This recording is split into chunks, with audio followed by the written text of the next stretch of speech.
If you enjoyed this episode of Spotlight On, please share us with a friend and leave a review or star rating on your podcast platform of choice. Thanks.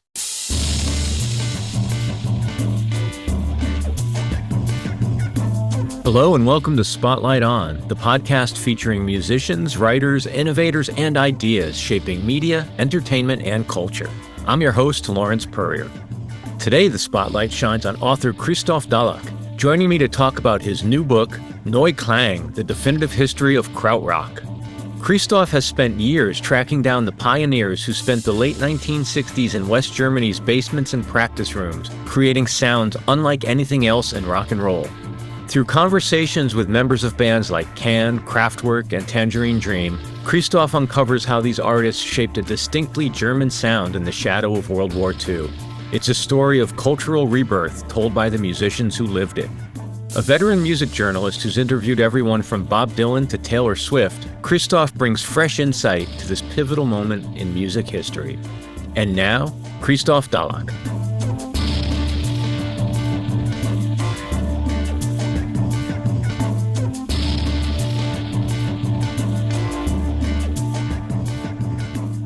That's quite a media collection you have behind you. Yes, it's Spotify on a wall. One side of the room is filled with CDs. The other side of the room is filled with vinyl. The whole floor is covered with vinyl, and there are two more rooms with vinyl. Oh my goodness. I can never move out of this flat. In general, is it important to you to keep all of it, or do you periodically get rid of any of it? What's your relationship with the media? The relationship is that it's giving me good feeling. So when I decide I want to listen to music, there's some selection I can choose from. And it might be some jazz, it might be some Stan Getz, or it might be Napalm Death. So it's a wide range of music. It might be Kraftwerk, or it might be Metallica. I don't know. That's beautiful. I tend to keep a lot of copies of favorite albums. So the Village Green's Preservation Society by the Kings, I have like 20 times. Just in case? Yeah. Yes, it's beyond madness, I know, but I have the strange original Swedish cover, the mono mix, stereo mix, and stuff like that. Right. I know it's not sane, but it gives me happiness. And my daughter said, when I leave this planet, it will be turned into a Birkenbeck. Oh, it'll be on Discogs. She will call some dealer. He's taking it all to his shop. But as long as I'm alive, it gives me happiness. From time to time, I stand on a flea market and I sell some and I buy more. Yeah. That's part of the sickness. Everything that goes out, for every one that goes out, two come in. Exactly, that is. I sell 10, I buy 20. Yeah, that's wonderful. Well, thank you for making time to do this. I'm so excited to speak with you. Thank you very much for having me. Could you tell me a little bit about your decision to choose the oral history format for your book? I always liked that form. I remember when I started in this job, beginning of the 90s, there was an oral history about Andy Warhol's factory, where all the people involved remembered how it was. And what I like, the idea that people remember things differently. I don't believe there's one truth. Without that, people don't lie. They just have a different recollection of how things went. For example, in my book, the band Faust, it's four guys who are not too keen about each other. They stopped talking years ago, but they all green-lighted all quotes, and they remember stuff really differently. But I think none of them was lying. So I always found that interesting. Or there's this very famous Japanese movie, was it Kurosawa, about a robbery, a stagecoach robbery in a forest. And after that, all people involved in the robbery remember how the robbery went. And it's 4 or 5 very different recollections. So I always liked that.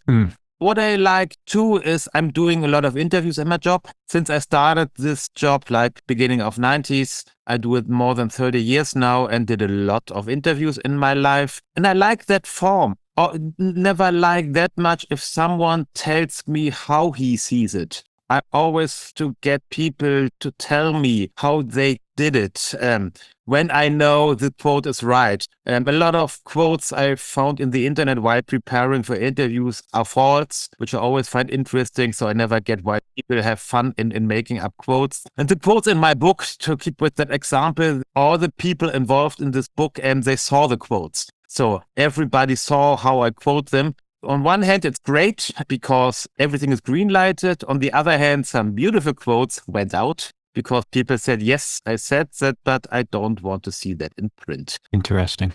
Yes, that's all I had in my job as a journalist. I had great stories, but I work for magazines where we always let the people who are interviewed have a look on it. And yes, it's fair play, but sometimes you say, no, it's not how it went. When people say, no, I want this out, I want that out, I want this change. And sometimes I say, no, let's scrap the whole conversation because it's not at least what we talked about.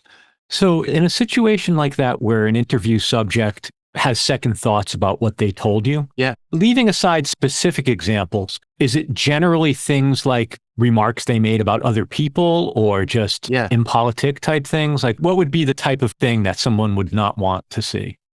It's both. I won't name names, but there's one person in my book who isn't in my book, but who plays an important role in my book. That's all I say. He's famous in Germany for taking people to court. And he's very wealthy. And for everything I could say that I saw him buying a Coca-Cola in a shop, I will hear from his lawyers the next second.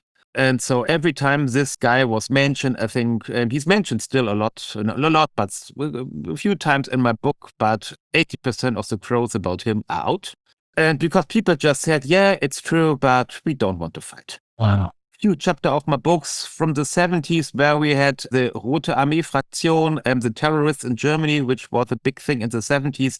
Some of these musicians were involved a bit, not that they did something, but they knew something. And so they said, let's keep that. So they talked, and can we talk openly? And from the beginning of each conversation, I said that you can see that before I print it, which makes a conversation different and it's fair play that I really keep to that promise that I show it to them. So some people were involved a bit in this terror thing in the 70s. Again, not that they did something, but somehow they supported it. Sympathizers, yeah. Sympathizers and helpers too. They let some people sleep at the place, for example. Yeah. And there were some notable holdouts in the book? Yes, of course. Kraftwerk, they don't talk, but they rarely talk. I talked to Ralf Hütter a long time ago, and I asked him, I know someone who knows Ralf Hütter quite well. Not too many people know him too well, but we have a friend in common. I asked him to ask him, and he said, I don't belong in this book. Kraftwerk don't belong here. We're not a rock band. In some point, he's right, and in another point, he's wrong. Because like Tangerine Dream, they're not a rock band, but they belong in this book. The other person who's missing is Edgar Fröse from Tangerine Dream. And with him, it's a bit sad because I personally, of course, I love Kraftwerk, but I love Tangerine Dream the same way. When I was growing up, I was listening to Tangerine Dream a lot. And so I wanted them to be in the book. And Edgar, if you want, was the band.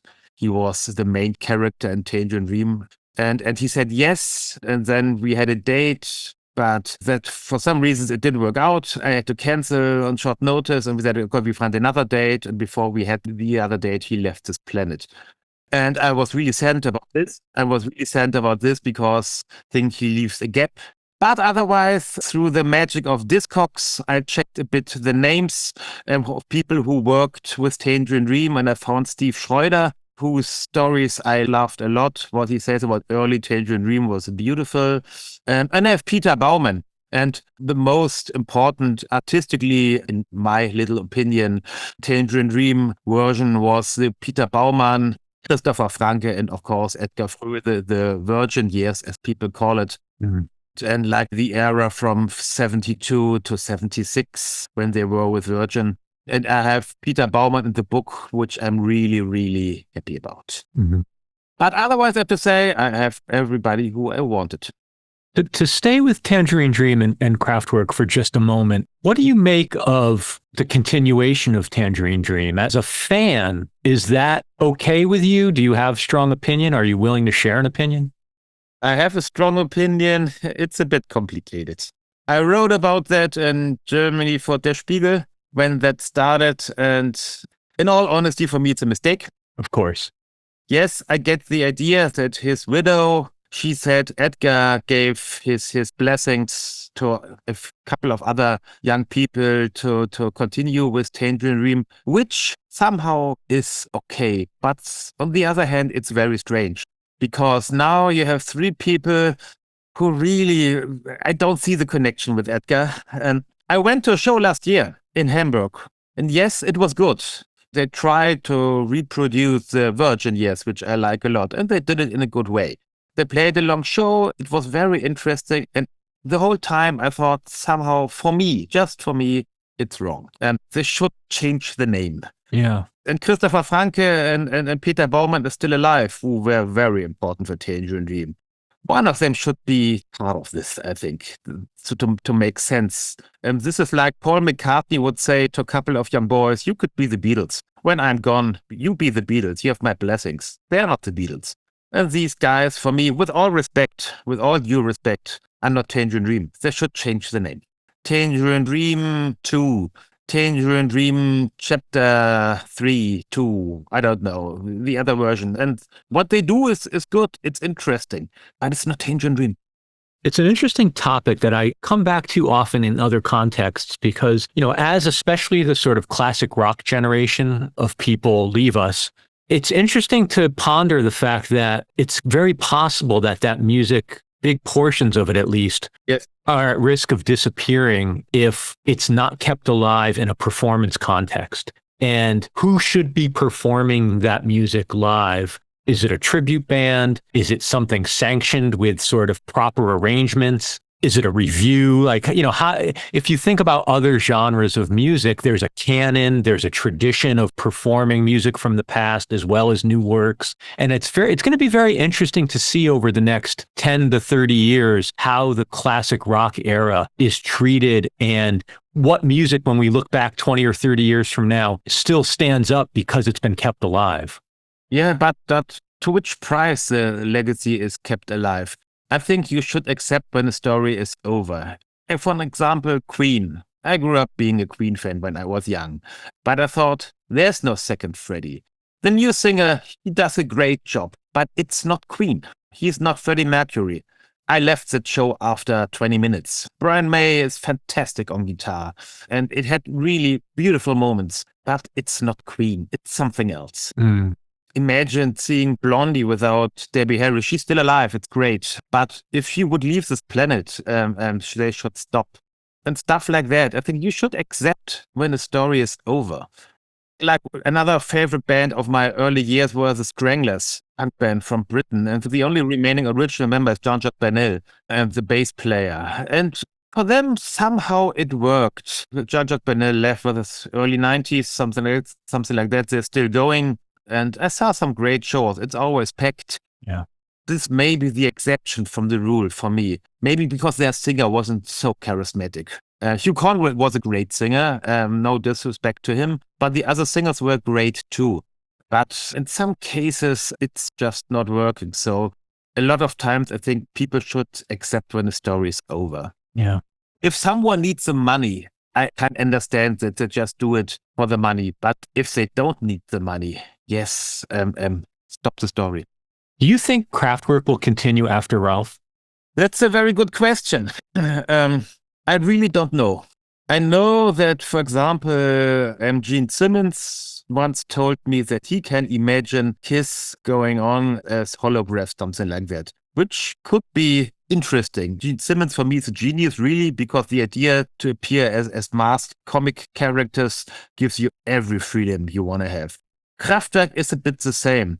This whole robotic thing, they could find a robotic way to continue. I think in the end, it's just Ralph who must decide if he wants the story to continue or not. I have no idea, but in all honesty, I think it's possible just to have 4 robots. Wow. I went to this strange ABBA show in London where you have these holographs. And in all honesty, that was perfect. ABBA has all the money in the world. They prepared this for years. They are super perfectionists. But really, you had the idea there were four young guys from the 70s on stage that talked to the audience. It was beautiful and scary at the same time. And I went to the 1-year anniversary show and I sat at the balcony next to the original members. So so it was all dark, and when the show was over and the hologram characters on stage said, thank you, all lights went to the balcony right next to me. And then the original ABBA member stood up and said hello to the audience. And that was scary. So it was the ABBA musicians like with between 70, 80, something where they might be, and very young copies of them on the stage. But I think the ABBA performance was highly impressive. And I think we will see more of it. I'm pretty sure this one day we will have Michael Jackson, Sinatra, and so on performing this way. Also, ABBA opened a new door. And this maybe, to get back to Kraftwerk, this is possible for Kraftwerk too.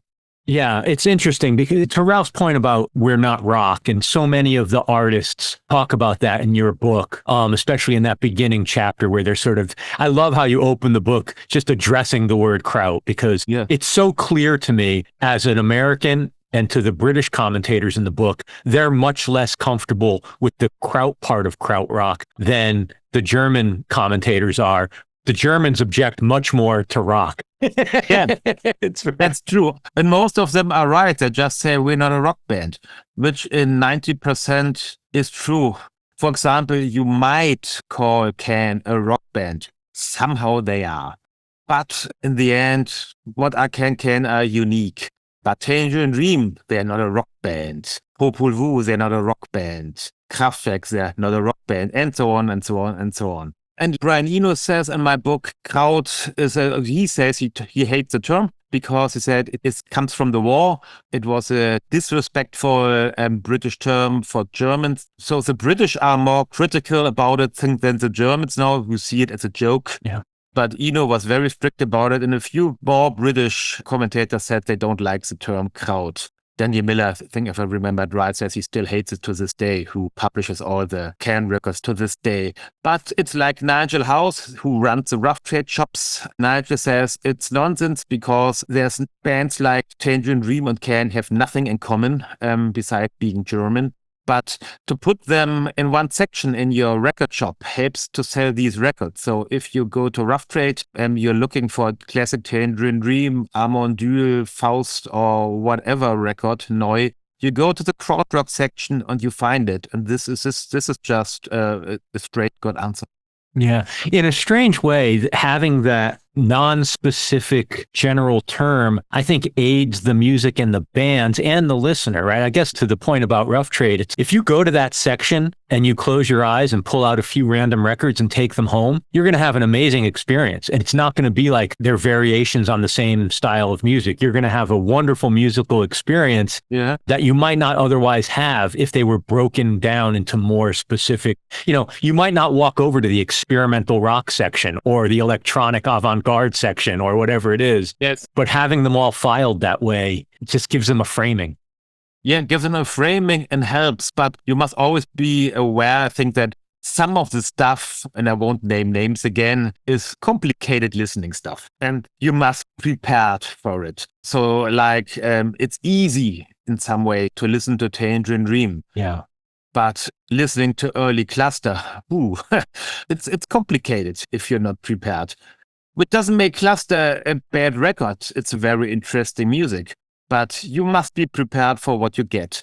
But I suppose it's good maybe to mix this. And what I like about this age is when I grew up, and for example, for me, very important was the Julian Cope book about Krautrock, the Krautrock sampler. And maybe 60% of the bands he mentions I'd never heard of.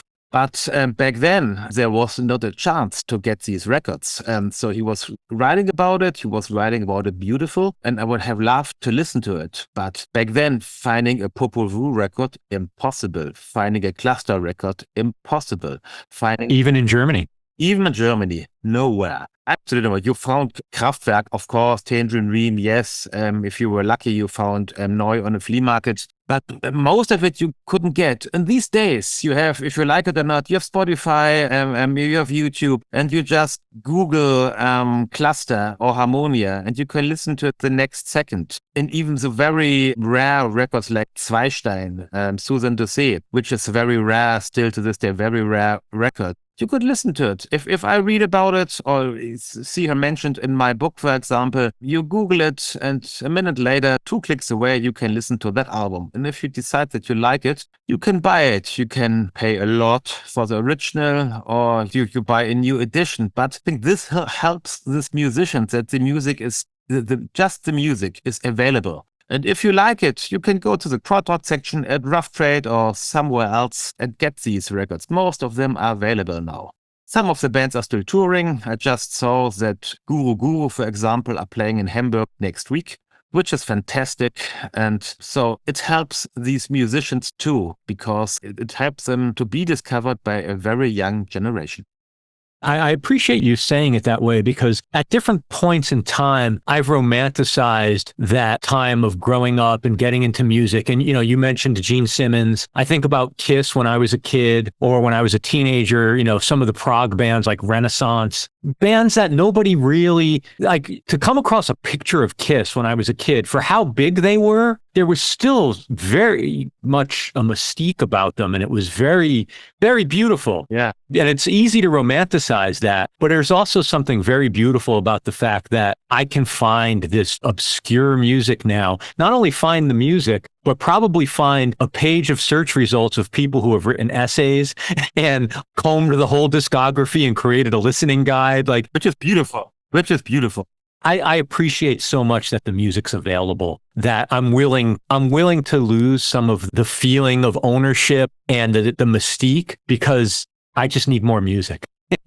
But yeah, I'm with you when you talk about mystique and mystery. And I think I'm not interested what the Velvet Underground did, if they trashed hotel rooms, who they had an affair with, stuff like that. I just don't care. I think it helped the music to keep some kind of mystique. Yeah. And I think that some of the bands, especially in my book, still have that mystique. You don't know anything about Kraftwerk in the end. You don't know anything about Ralf Filter. And this he's great because he rarely gives interviews. In these interviews, he doesn't give too much away, which is great. You don't know exactly what he does. He'll end up talking to you about bicycling. Yeah, I just want to say, you know that he loves cycling, but that's it. And he lives in Germany, but you don't know if he's married. Not for sure. You don't know what his hobbies are besides cycling. You just don't know it. And probably he can go into a McDonald's and have a children's menu and no one will know who he is, which is great, which is absolutely great. And most of the artists in this book, even the famous ones, who knows how Irmin Schmidt looks. If Irmin goes out in France where he lives, nobody will recognize him. And know that sometimes Japanese fans are coming over to his house after long work or finding out where he lives. If you look for him, you can find him. But these are the maniacs, friendly maniacs. Yeah. And in the end, most of these bands kept their mystery, which is great. We'll be back with more Spotlight On and Christoph Dallach right after this break. Our complete library of episodes is available for free at spotlightonpodcast.com/episodes. There you'll find all of our conversations stretching back to our launch in February of 2020. Check it out. And now, back to Spotlight On.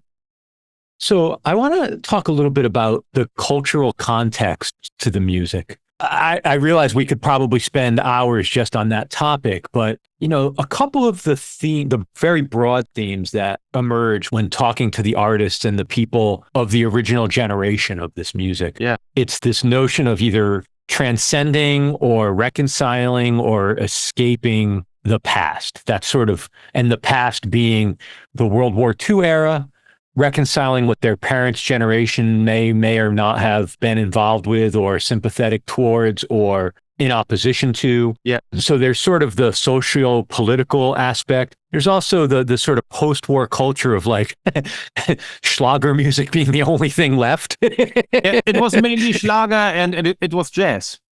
Jazz was always there, even in Germany. It was the music of freedom.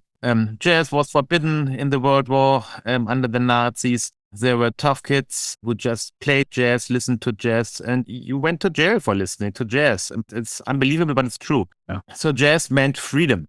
So jazz was before rock and roll, music of freedom. And yes, the political aspect of this krautrock musicians is very important in my opinion. I learned a lot through the interviews I did for this book. I grew up in Germany, but I never thought too much, to be honest, about growing up in the 50s and early 60s. And again, in all honesty, for me, the 68 guys were a bunch of hippies for me a long time. They looked strange, they looked uncool, hippies, not in a positive way. But I changed my view on that 100%. And I understood how horrible it was to grow up in the 50s and 60s. And people like Jackie Liebezeit, the Can drummer, he was being shot at. He really remembered Hans-Joachim Rudelius. He went to a bunker because there were bombs going down. So they really remembered the war. And then growing up in completely destroyed cities with parents who were maybe absent, fathers being absent or coming back and just being quiet, not wanting to talk. And to be honest, I can understand that too. They must have gone through horrible things. Not everybody was a Nazi. There were a lot of Nazis, don't get me wrong. But if you went to the war, maybe you were very young, you didn't have any choice. And it must have been super horrible. And today, from people going to war somewhere in the world, if you are back, you have a lot of doctors taking care of you in Germany. There was a whole generation coming back from war and no one took care because everybody was concentrating on rebuilding Germany. And of course, which was right. And on the other hand, I really understood that the so-called Entnazifizierung, denazification, didn't work at all because you had to work with some of the people who were there. So you had Nazi teachers, Nazi policemen, Nazi people in all positions of society. Small Nazis, if you will, but in the end, Nazis. Some of them were frustrated that the thing didn't go out the way they wanted it to be. Some were just, you have to say, I heard horrible stories of teachers in schools saying, really being unhappy about the events. And the people in my book, they were the ones who opposed. When some Nazi teachers said some horrible stuff, they said, what the fuck are you talking about? Like Irmin, who had really a tough school history because he was young and bright and he checked every teacher in his school. And I found really touching that he said some of the teachers he really liked, he found out about them having some position in Hitler's army and he made it public. That's right. And he said, how could you do it? And he had to leave school a couple of times. And he fought with his father a lot about his position in the Third Reich and that it was a tough war with his father too. And he said his father wasn't a Nazi in the pure way, but he just worked in this whole situation. And it was tough on his family, on his teachers. And Irmin is a bit older than most of the people in his book, but I found it really impressive how he just checked in the people in his direct world surroundings, what their position in the Third Reich was. And I think most of the people in my book, they just, again, opposed. They didn't say, oh yeah, that's the way it is. No, they said, no, it's wrong. They fought with your families. They fought with your fathers. And their answer was art, if you will, in some ways. They decided they have to find a new way. And when they decided, the young German society was finding, the artists in young German society were trying to find a new way. There were new ways of literature, new ways of painting, and new ways of music. Wow. In 68, and coming back to my idea of this being hippies, no, they were the ones who started the new Germany. If you will, in some way, the Second World War ended in Germany in 68 because there was a whole generation saying, no, that's enough, and leave, shut the fuck up. And now we are taking over in a positive way. That's when a young new Germany really started. And they fought a hard war, if you will. These were tough fights. And I found these really touching. And in my book, I think it takes like 200 pages till I come to the music. I concentrate on how these artists all grew up, and there's not a krautrock sound. These bands couldn't be more different again, like Tangerine Dream and Can, but there's a whole idea that keeps this together. And this is the idea of starting at zero. I'm starting point zero, creating something new. just not for being an original artist, just to get rid of the past. Yeah. Get rid of the Third Reich, get rid of your parents and grandparents in some way, and just make clear we are different. We are very different, and we need a new way. And this is what they all have in common. That's the urge to start at zero. Like Michael Rother said, he stopped listening to music. They didn't want to sound like the Beatles or the Stones. And not because they said the Beatles or the Stones are bad, but it's not their history. It's not their story. They didn't have the blues because it's not their history. They're not from Nashville. They're not from New York. They're not from London. They're from Berlin, from Düsseldorf, Munich, and Hamburg. And they had to find their own way. And these krautrockers I have in my book, there's always this big discussion. I make bigger picture. I open a bigger picture at what is krautrock and what not. And preparing for this book, I was in some Facebook groups checking what people see as krautrock. And I was always surprised that every German band from the early 70s is for them krautrock. And I was, no, it's not. It's just not. And I don't claim that I was the one who coined that formula. That was, and all honesty, that was Julian Cope. And Julian Cope's book that came in the early 90s and was a big thing in the UK. And they're only bands who have a different sound. They're not the Scorpions. And I have respect for the Scorpions, but the sound of the Scorpions could have come from New York, Los Angeles, Boston, or London. But Harmonia, they sound like Düsseldorf, or nothing you have ever heard before. Kraftwerk sound like nothing you've ever heard before. And you have never heard something like Can before, or Popol Vuh, Amandule. All these bands, they're really unique. And that's what they all have in common. And this is a great concept.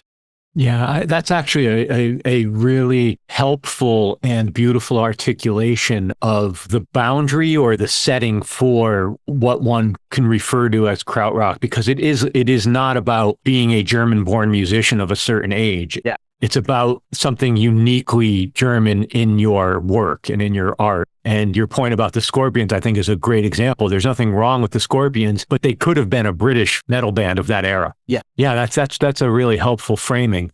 Just to be explicit about it for listeners, especially listeners who may not have read the book yet, what exactly was going on in 1967 and 68? I think listeners know 1968 was a pretty pivotal year socially and politically around the world, certainly in Western countries. Youth movement, a lot of reaction against authority and authoritarianism. How was that manifesting specifically in Germany? Oh, exactly as you said. There were loads of demonstrations. It was mostly students who went to demonstrations, and they fought against, there's this big German newspaper called Bild Zeitung, which is the biggest yellow press newspaper. And it was very powerful in the 60s, very powerful, and it's super right. It's not criminally right, but ultra conservative. And back then it was even more conservative. And so it was powerful. And police was more powerful. Police was going strong on demonstrators, and there were big fights. And there was a pivotal moment in Berlin when this one student was shot by a policeman, Benno Ohnesorg. And I think there are 3 people in my book who were not too far away from that and even heard the shot. This is a big thing in Germany, the killing of Benno Ohnesorg, who was just peacefully demonstrating. And this where some of the parents also checked, maybe our children are right.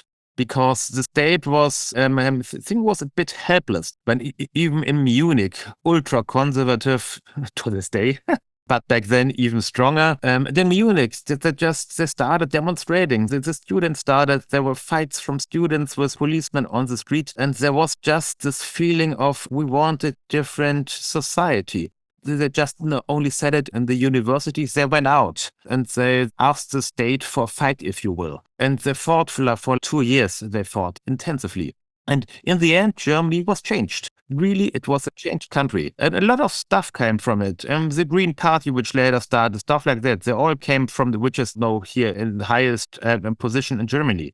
In the end, they're coming from 68. And so this changed the country radically in a beautiful, positive way. And I think, in Germany, it was a phase of transition of young generation taking the old generation out for a fight. Yeah. And there's not a winner, if you will. But both sides saw that, and the other side saw, the older ones accepted at some points that things have to change. And things changed, and this is great. But so they all had very vivid memories in my book. The ones who I talked to, they had very vivid memories about fighting with policemen and going to jail, fighting in the real sense of the word, really fights, and going to jail for this. And then there were the fights with talks with their parents, but really fights, stopping talking to their parents for a long time and leaving their parents and stuff like that. It was a pivotal historical moment in German, society and history, and changed the country. It seems like the closest analog for American listeners to the Anazar shooting would be maybe the Democratic Convention in 1968 in Chicago, or Kent State, the killings at Kent State, in terms of that really woke up not only the youth to what was happening to their generation, but made the more sympathetic older generation say, what are we doing? We're killing our children. Exactly. That was the same in Germany. A new thinking started, a thinking that said, maybe they're not completely wrong. And in the other side, the old Nazis were getting older in 68, so it was time for them just to fuck off, and leave their positions. It's still horrible to imagine how it was growing up with these guys being in positions of power. Horrible, horrible. But so you can't thank enough the young generation who stood up after the out for fight in 76 and in 67 and 68. Before we move on to sort of more contemporary parts of the discussion, I did have one question about Schlager music. What would be the analogous music to either an Anglo or an American audience? Is it sort of adult contemporary? Is it easy listen? Like what? How should someone think about it? It's easy listening, and it's probably complicated because I really like American easy listening in a surreal way.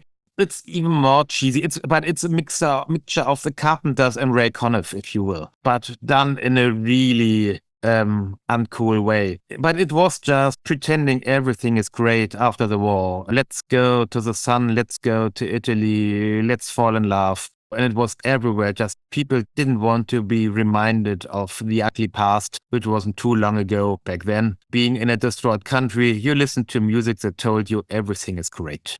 We go to Italy for holiday. We have an ice cream. We find a great girl. We find a great guy. Everything will be fantastic. Yeah. The music was absolutely horrible. In no way beautiful. It was very easy to not like it.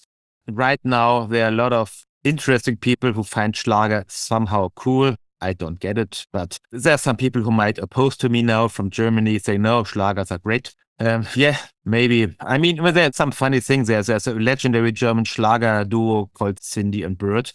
They did a cover version of Paranoid by Black Sabbath called Der Hund vom Baskerville, the dog from Baskerville, which is a highly collectible 7-inch because all Black Sabbath fans are looking for it. And it's super funny. But from rare exceptions like this, of course, some of the Schlager musicians were talented, really talented. Some were good. But to talk about American easy listening, to have a writer like Burt Bacharach, for me, is on the same wavelength as the Beatles. He was a genius writer. David, the lyric writer, amazing. And that was just a different kind of music. And so it's hard for me to compare that to Schlager. Schlager was like the basement for this, and there were the penthouse. The American easy listening music was beautiful done. And to keep on with Burt Bacharach, it's not easy listening. It's highly complicated music, which people think it's easy. It's not. It's amazingly created. Yeah, sophisticated popular music. Sophisticated pop music, yes. In some way like Steely Dan, if you will, in an easy way. But Schlager music still, for me, horrible. And all this old stuff from the 50s, it was all la la la la la, the world is great. The only escape from this was jazz. And then rock and roll coming over was freedom too. Bill Haley coming over to Germany, and who found really a joyful resonance in Germany too. A young audience destroying places where he performed. So Bill Haley, because of joy, not because they didn't like Bill Haley, but Bill Haley was big here in Germany. And then the Beatles and the Stones and so on, you know it, that changed a lot. But before that, it was horrible. So you mentioned earlier about, and I think we talked around a little bit, the notion that even in Germany, a lot of this music remained sort of obscure over the years and either a connoisseur's music or a collector's music. Yeah. certain names were well known. Obviously, some weren't, but the music was always being made. Yeah. For lack of a better way to say it, outside of the musicians who continued creating, what kept this music alive? Was there a journalistic tradition? Was there an academic tradition? Like, how is this music being transmitted? This music was being kept alive because to create this music was just to choose a way of life. I would say that 100% of these musicians, they chose a way of life. It was not because they wanted to make a living, they wanted to make money, they wanted to enter the charts or stuff like that. No, they really, really wanted to express themselves. And most of them really lived from next to nothing. That means that a lot of these musicians were touring and touring. And in Germany, the Beatles were always more popular than anything from Germany. Every British, American band was more popular than anything from Germany. There were very few popular German rock bands, and the popular German rock bands were German rock bands who copied the American rock bands or the British rock bands. Bands who sounded like the Beatles or the Stones, so like the Rattles or stuff like this. But this, if you will, strange records that the Krautrock musicians produced, most of the people in Germany, they were not interested. Oh, they said, that's not music, what you're doing. So it's interesting that, for example, to talk about, again, about Tangerine Dream, they got their really first great record deal with Virgin Records. Klaus Schulze with Virgin Records. Can, they moved to France to live there. They toured more in Europe than in Germany. The whole of Europe and Japan, the UK, and were big in the UK. Or Klaus Schulze told me the beautiful story that I forgot which one it was, but mid-70s, one of his solo records was like top 5 in France. And coming back to Berlin, he went to a record shop and he just wanted to look where his record is stuffed in a record store. They didn't have it at all. They said, oh, we don't know about it. Should we order it for you? And so it's a bit sad, because they really saw that in Germany, people weren't too interested. There are a few exceptions, of course. Can were making a living, and just because they had to make a living, they did soundtracks. So they did music for German TV thrillers. Das Messer. That was popular and was a top 10 track. And Kraftwerk from Autobahn on were popular. And when Tangerine Dream had their first, like Fedra, which sold 1 million in the UK, which Peter Baumann reminded me of, that she said, we just sold 1 million in very good time in the UK. And the very famous DJ John Peel, he said, it's his record of the year. And he played the whole thing through. And they did soundtrack work as well in the 80s. And they did soundtrack works, and a lot of them said, and then they had the stickers on the German album covers like, it's a big hit in the UK, it's a big hit in the US. And then German listeners were, oh, a big hit in the UK. Oh, okay, yeah. But in the end, it's a frustrating story. And to this day, a lot of them find it difficult, their relationship with the German audience. Think like Michael Rother from Neu, which is a beautiful, great band. From like David Bowie Iggy Pop, Radiohead, they all like Michael Rother's work. But he plays to much bigger audiences in the rest of the world than in Germany. Throughout the conversations that you had for this book, and as you worked on this book, were there any new revelations or new insights that came to you that you didn't have at the beginning of the book? Was there some big sort of learning that you took from it? Yes, of course. Again, the historical part about growing up in dark and still Nazi-infiltrated Germany, I had no clue. The other, talking about the music, is that I really would say that the story in Germany goes that electronic music was invented in Düsseldorf by Kraftwerk. And I really found out, and I didn't know about it before that, about Thomas Kessler's electronic beats studio in Berlin. Thomas Kessler, very interesting guy from Switzerland, interesting avant-garde composer who had the studio with the first synthesizer they ever heard in Berlin in 1971. And he showed Edgar Froese on Tangerine Dream, the first synthesizer. Wow. Edgar Froese's Tangerine Dream were a blues rock cover band. And then Edgar went to the electronic beat studio in Berlin, and bands like Ashra Temple, Klaus Schulze, Tangerine Dream, and so on, Agitation Free, they all went to that studio. And I'm very, very, very happy that I could talk for long with Thomas Kessler, who is a great guy, still alive, very bright. back in Switzerland. But I would say now, if you really precisely look at when records were released, that electronic music was produced in Berlin before in Düsseldorf, which people in Düsseldorf don't want to hear. But that's just probably historical truth, which I learned while working on this book. My final question for you is, do you know the next story you want to tell? The next story I want to tell. No, I'm just working on a biography about finishing touches and about a biography about a German concert promoter, entrepreneur who started organizing shows in the 50s and 60s and is now in his very late 80s. And it's a story of then creating a new way of culture in Germany too. And he started out with jazz as a music of freedom. He's still a big jazz fan, and now he's a big friend of Herbie Hancock, for example. Herbie Hancock, who's married to a girl from Hamburg to this day for a long time, and Carsten, he's called Carsten Janke. And Carsten and Herbie go back a long way, and the Marsalis brothers are big friends of Carsten. So he's quite a big name in the jazz world. And so I'm just working on his life. Well, I hope to have you back when we can discuss that. That era of impresarios are really the people who invented the modern music business or the live entertainment business, and their stories are so fascinating. So I look forward to reading that.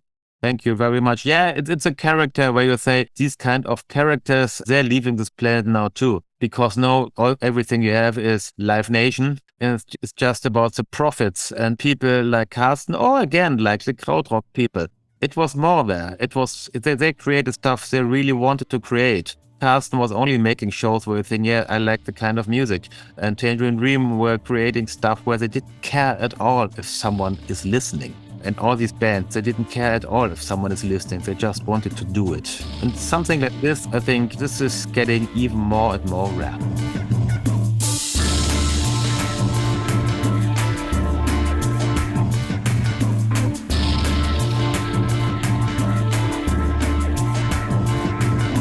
Thank you so much, Christoph Dallach.